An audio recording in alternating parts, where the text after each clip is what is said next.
Ils étaient plusieurs centaines aujourd'hui, rien qu'à la faculté de lettres. Les journées portes ouvertes attirent toujours beaucoup de lycéens.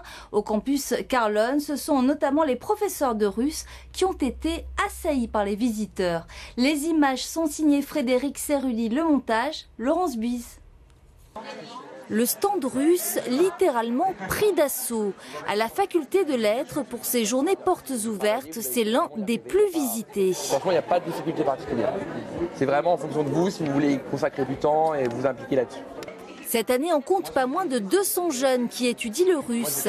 Tout simplement parce qu'avec le chinois, c'est la langue qu'il faut connaître. C'est pas simplement une langue pour la connaissance, ça peut l'être aussi, mais ça permet aussi de trouver des opportunités qu'on n'aurait pas autrement. C'est vrai que sur un CV, c'est toujours bien, même sans forcément parler couramment, mais d'avoir des bonnes bases en russe, ça aide à avoir des possibilités qu'on n'aurait pas autrement.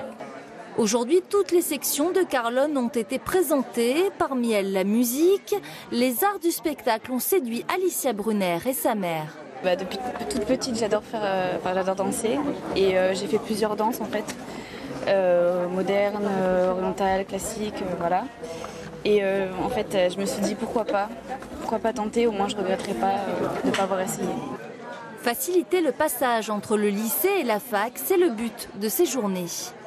Il y a beaucoup de cours en amphithéâtre, c'est quelque chose qui intrigue beaucoup les étudiants.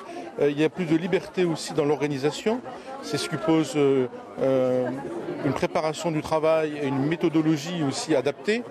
Donc il y a en effet des différences qui, au départ, un petit peu interrogent les étudiants. Demain et après-demain, ce sera au tour du campus de Saint-Jean d'Angély de se dévoiler.